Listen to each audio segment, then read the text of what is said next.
Deuxième mi-temps, un certain numéro 87, hein,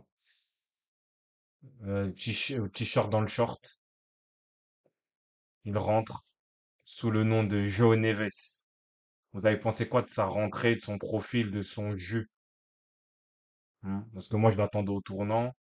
On parle beaucoup de lui. Le PSG a fait des pieds et des mains pour le recruter. Vous avez pensé quoi de son entrée en matière au Paris Saint-Germain? Très actif. Voilà, grosse activité. Il a eu du mal au début, mais 20 dernières minutes, excellent. C'est un monstre, donnez-lui le numéro 10. Il a faim. C'est une fusion de Warren et de Vitinha. Bah, moi, franchement, il m'a impressionné. Parce que, comme on m'en parlait, notamment Stradri, hein, désolé, je te cite. Et lui, c'est un numéro 6 très agressif, rugueux. Bah, après, on sentait aussi qu'il avait capacité hein, à orienter le jeu, à développer une qualité de passe. Mais, euh, mais franchement, moi, sur l'aspect créativité, sur l'aspect vision de jeu, il m'a, il m'a étonné. Et c'est vrai qu'au final, il est dans un profil assez complet, assez hybride. C'est-à-dire qu'au final, il, euh, il peut être ce joueur-là aussi, accompagné d'un doué qui peut aussi être à la dernière passe.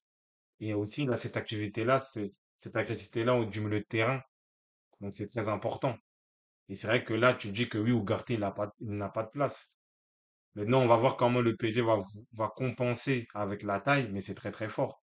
Moi, franchement, en plus, aussi un dépassement de fonction. C'est-à-dire que sa première passe D, pour Dembélé, il est sur le côté gauche, il centre, tu vois. Donc, il ne se résume pas forcément à être qu'au milieu de terrain, à faire des roulettes autour de lui, hein, tu vois, à se voir jouer. Donc, il est sur le côté et l'orientation pour Barcola, elle est magique, en vrai. Elle est magique. Donc, en vrai, la vérité, et Adeline, tu dis un petit Verratti moins technique en vrai. Non, en vrai. Moi, la technique, je la définis pas à Verratti, ça, parce qu'il faisait deux, trois doubles contacts devant la surface. Oui, il est plus technique plus technique que X ou Y. Aujourd'hui, João Neves, c'est l'archétype du milieu de terrain moderne. C'est ça, le milieu de terrain. C'est capable de récupérer des ballons, de projeter, faire des passes clés et voir marquer. Bon, on n'a pas encore vu son capacité à mettre des frappes de loin. Ouais, on va aller mollo mollo, on va prendre le temps de le découvrir. Mais c'est ça la réalité. C'est ça la réalité aujourd'hui. Donc déjà, je parle de Verratti, déjà, dans une Neves, j'ai pas cet aspect-là où il ronronne au milieu de terrain. Il va vers l'avant, il passe la ligne aussi. Tu vois? Et ça, en fait, le truc. Tu vois? Donc, pour moi, Verratti, c'est pas à son âme. Pour moi, il est dans un cercueil. Voilà, moi, je peux parler de Verratti.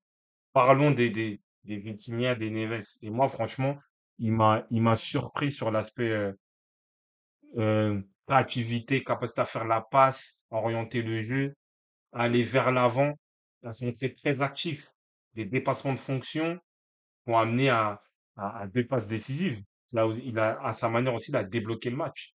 Donc moi, pour moi, sur une première période comme ça, allez, on est dans l'ère de la stat. Moi, je lui mets 7, hein. Enfin, je m'en bats, lui. Je le mets 7 parce que et même sur le match, tu vois qu'au final, c'est Vitinha qui, euh, qui est devant la défense. Parce qu'on pense tous que oui, c'est le 6 qu'il faut, tout ça. Et je crois que c'est le harcèlement ou un autre frérot qui a dit ça. C'est qu'en fait, là, on est aussi dans le jeu de position d'Enrique.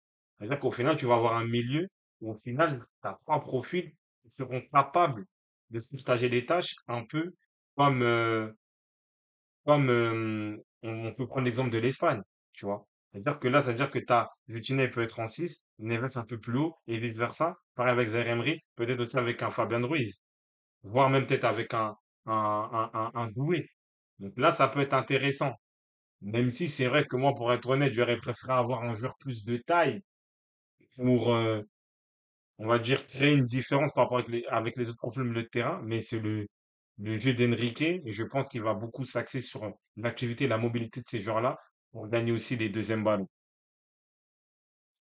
Après, là, il y a les notes, c'est 7,5, 8. Il est sur les deux buts. Euh, Récupération de balles sur le côté gauche, ouais, c'est vrai. Pas disponible, je mettrai un bon 8. Ah ouais, carrément 8. Enrique, il peut même faire un double pivot Vitinha Neves et Douan en 10. Oui, ça peut être ça aussi. Donc c'est vrai ça apporte pas mal d'options et c'est intéressant. Donc là, c'était un match où il devra apporter un aspect offensif. On va le voir peut-être dans des matchs plus importants en Ligue 1, voire en Ligue des Champions. Peut-être qu'il aura un rôle un peu plus défensif, mais en tout cas, c'est très intéressant, c'est très fort.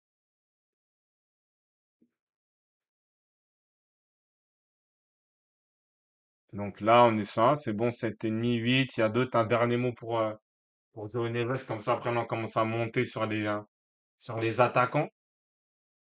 Hein, les attaquants, hein. Il y a beaucoup de choses à dire. Il est sur les deux buts, dont un qui permet de prendre l'avantage. C'est vrai.